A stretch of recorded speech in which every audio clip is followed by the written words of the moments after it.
Hey, welcome back to Tired Old Queen at the Movies. I want to give a special hello to all of our new followers on Facebook and all of our new followers on Twitter. Thanks for joining us, guys. Tell your friends. Now it's time to go see Steve Hayes, the Tired Old Queen at the Movies. Honey, time for the movies! It's Oscar time at Tired Old Queen at the Movies. I want to introduce you to someone very important. Oh, this is Thomas Meacham. He photographs and edits every episode of Tired Old Queen at the Movies. He's also working on his doctoral thesis, which is...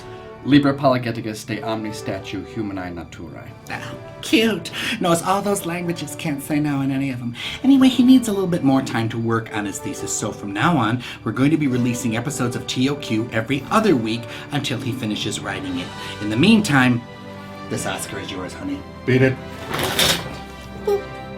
Oscar season, and I wanted to talk about Audrey Hepburn in her Academy Award winning performance in her first American film, Rome and Audrey, starring Gregory, Peck, Eddie Albert, Audrey Hepburn, and directed by the amazing William Wyler. When they went to make Rome and Audrey, they originally wanted Gene Simmons to do it, but she had a scheduling conflict. Willie Wyler decided that this was going to be the first American film shot on location completely in Rome.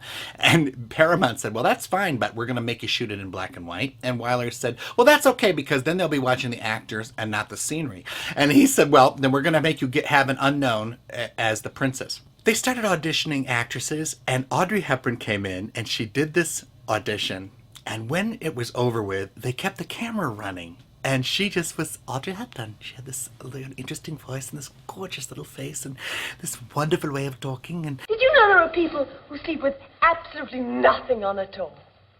And she got the part in her first film. Well, she was beguiling, and the American people fell madly in love with her. They went to Rome. They needed a leading man for this, and they wanted Cary Grant to do it. Cary Grant took one look at Audrey Hepburn and said, oh, I'm not doing that movie. She's too young for me.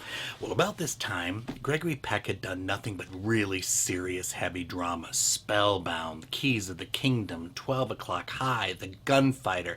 And he needed to do something light. Certainly pretty hard to swallow. And he jumped at the part, A, to work with Willie Wyler, and B, to do a comedy. So, as Audrey Hepburn said, I didn't know who Willie Wyler was, but I knew who Gregory Peck was. So they went on location, and the two of them made magic. This movie is so romantic. He shoots it in every possible place in Rome.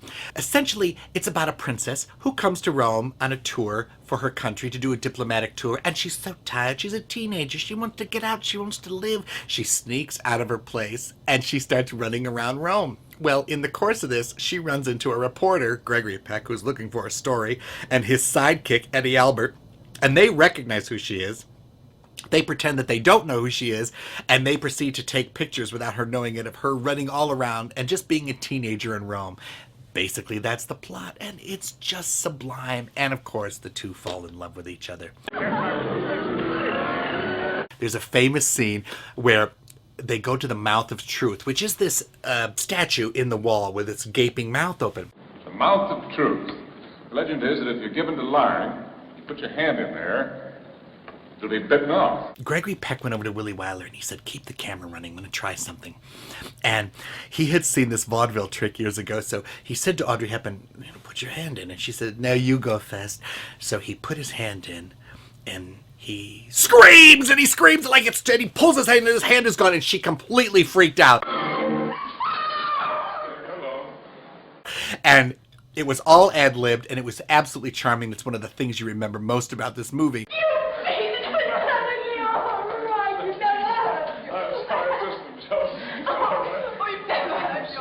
She was one of the most giving and nicest people imaginable. The night she won her Oscar, she was on Broadway in Undine, which she later won the Tony Award for the same year. At that time, they shot simultaneously in Hollywood and in New York. And she still had her stage makeup on. She had this little pixie hairdo. And you watch this absolute gorgeous girl who was like a princess walk up and accept this award. And she was never anything less than charming and chic and absolutely adorable. I want to say thank you to everybody who in these past months and years have helped, guided, and given me so much. I'm truly, truly grateful and terribly happy.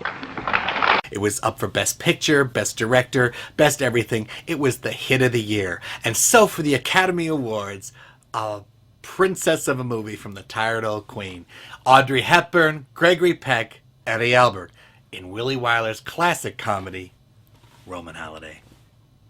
Let's all go to the lobby. Let's all go to the lobby. Let's all go to the lobby to get ourselves a treat.